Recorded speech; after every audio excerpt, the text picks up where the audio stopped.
That's when Hagar says, "You are El Roy."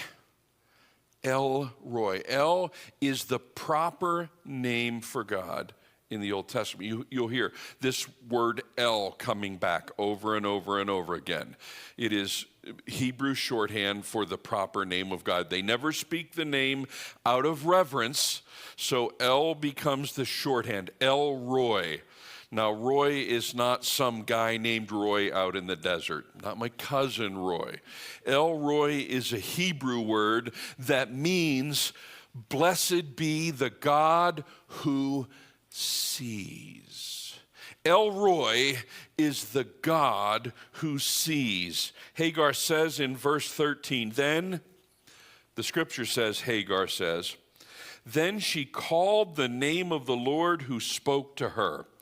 And in Hebrew, El Roy, you are a God who sees. For she said, even I have seen him and been made alive. You are the God who sees me in my distress. Out in the desert, on the backside of nowhere, pregnant, thirsty, running away, God sees. God sees her there, and not only sees her, but blesses her.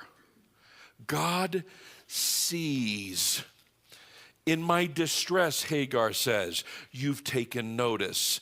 El Roy is here. El Roy is at work, seeing me. El Roy, the God who sees. And I want you to put in brackets, add to the text. Okay? Because it's implied in what Hagar says. You are El Roy, the God who sees me. In brackets, it's in my notes, in brackets. You are the God who sees me.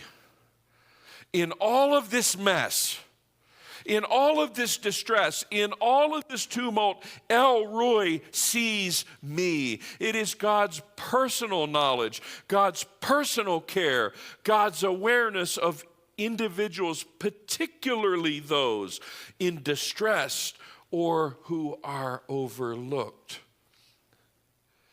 As you read through the Old Testament, if I've come to understand anything about the character of God, it's that there is a special place in God's heart for those who are distressed, for those who are overlooked, for those who are marginalized.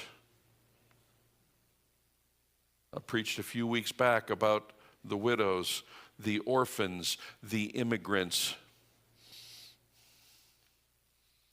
Another freebie, which is why you need to be careful who you look down on, because it may very well be a person who is very special to the heart of God. El Roy sees those who are in distress and overlooked. The name emphasizes God's omniscience and his faithful presence in the lives of his people, affirming that he sees them in the middle of their struggles.